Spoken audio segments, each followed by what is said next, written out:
So ప్రస్తుతం తెలంగాణలో దడ పుట్టిస్తున్నటువంటి పేరు హైడ్రా. సో హైడ్రా కొంతమంది సపోర్ట్ చేస్తున్నారు, కొంతమంది మాత్రం హైడ్రాని తీసివేయాలని చెప్పేసి అంటున్నారు. అలాగే హైడ్రాలో కూడా కొన్ని పొలిటికల్ పార్టీస్ స్టార్టింగ్ సపోర్ట్ చేయడం అనేది జరిగింది. ఈవెన్ బీజేపీలో కూడా కొంతమంది కీలక నేతలు కూడా అంటే చెవెళ్ళ ఎంపీ కొండ విశ్వేశ్వర రెడ్డి కావచ్చు, రాజా సింగ్ కావచ్చు, వీళ్ళు కూడా సపోర్ట్ చేయడం అనేది జరిగింది. బీఆర్ఎస్ నేతలు కూడా హైడ్రాని సపోర్ట్ చేశారు. బట్ హైడ్రా వెళ్ళే దారిలో వెళ్ళకుండా పక్కదారి వెళ్తుంది.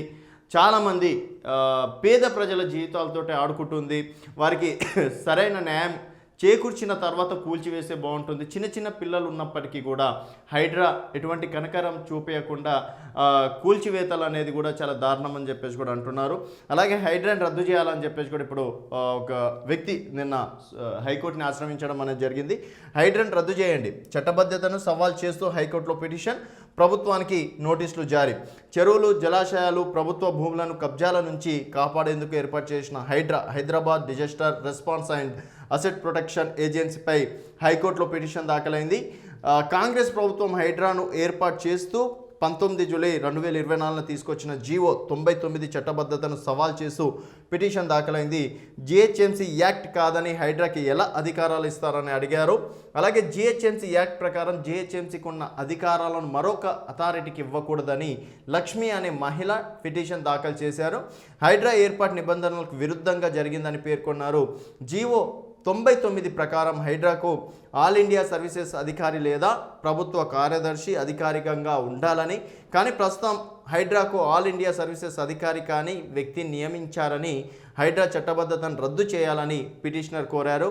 ఈ పిటిషన్ను జస్టిస్ కె లక్ష్మణ్ శుక్రవారం విచారణ చేపట్టారు. హైడ్రాపై నివేదిక ఇవ్వాలని ప్రభుత్వానికి హైకోర్టు నోటీసులు జారీ చేసింది. తదుపరి విచారణను హైకోర్టు 2 వారాలకు వాయిదా వేశారు. మళ్ళీ ఇక్కడ హైడ్రాకు ఫుల్ పవర్స్ అని చెప్పేసి కూడా అన్నారు. వివిధ శాఖల అధికారుల బదిలీ, చట్ట సవరణల కసరత్తు, ఇప్పటికే ప్రతిపాదనలు సిద్ధం, నోటీసులు జారీ మొదలు కూల్చివేతల వరకు ఆర్డినెన్స్ ద్వారా సవరణలకు ప్రభుత్వ యోచన.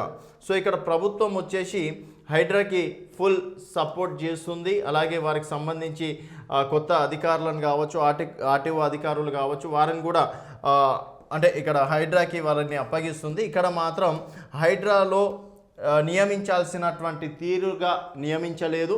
అలాగే హైడ్రాని రద్దు చేయండి అని చెప్పేసి కూడా హైకోర్టులో పిటిషన్ వేయడం, తర్వాత హైకోర్టు కూడా ప్రభుత్వానికి నోటీసులు జారీ చేసింది.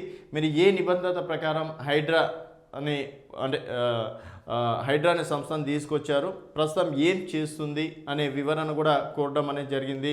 అలాగే అమ్రపాలి ప్రస్తుతం ఐఏఎస్ ఆఫీసర్ అమ్రపాలి గారు కూడా నిన్న హైడ్రా విషయంలో కూడా కొంతవరకు సీరియస్గా ఉన్నట్టు కూడా తెలిసింది. జిహెచ్ఎంసీలో జీతాలు తీసుకుంటూ మీరు హైడ్రాకి ఏ విధంగా సపోర్ట్ చేస్తారు, హైడ్రాలో ఏ విధంగా విధులు చేస్తారు, జీతం తీసుకునేది ఇక్కడ, మీరు పనిచేసేది అక్కడనా అని చెప్పేసి కూడా వారు కూడా కొంతవరకు సీరియస్ అవ్వడం అనేది కూడా జరిగింది. సో హైడ్రా విషయంలో రేవంత్ రెడ్డి గారు తీసుకొచ్చిన ఈ నిర్ణయం అనేది చాలా మంచి పని. ఎందుకంటే పర్యావరణాన్ని కాపాడాల్సిన బాధ్యత అందరిపైన ఉంది. ఈరోజు చెరువులు కబ్జాలు చేసి మరి అంటే ఎఫ్టీఎల్ పరిధిలో కావచ్చు, ఇక ఆక్రమణలు గురి చేసి కూడా చాలామంది ఇల్లులు కట్టుకోవడం, తర్వాత వివిధ షెడ్లు నిర్మించుకోవడం, తర్వాత వ్యాపారాలకు కూడా కొంతమేర చెరువులను కూడా కబ్జా చేయడం అనేది కూడా జరిగింది. బట్ ఇక్కడ చాలామంది పేదవారు నష్టపోతున్నారు. వారికి సరైన అవకాశం ఇచ్చిన తర్వాత డెఫినెట్గా హైడ్రా తాను దూకుడుగా వివరిస్తే బాగుంటుందని చెప్పేసి కూడా వారు అంటున్నారు. సో మొత్తానికి మరి రేవంత్ రెడ్డి తీసుకొచ్చినటువంటి హైడ్రా చట్టం ఎంతవరకు కరెక్ట్ అని చెప్పేసి మీరు భావిస్తున్నారు అనేది మీ అభిప్రాయాల కింద కామెంట్ రూపంలో తెలియజేయండి. చూస్తూనే ఉండండి తెలంగాణ వెలుగు.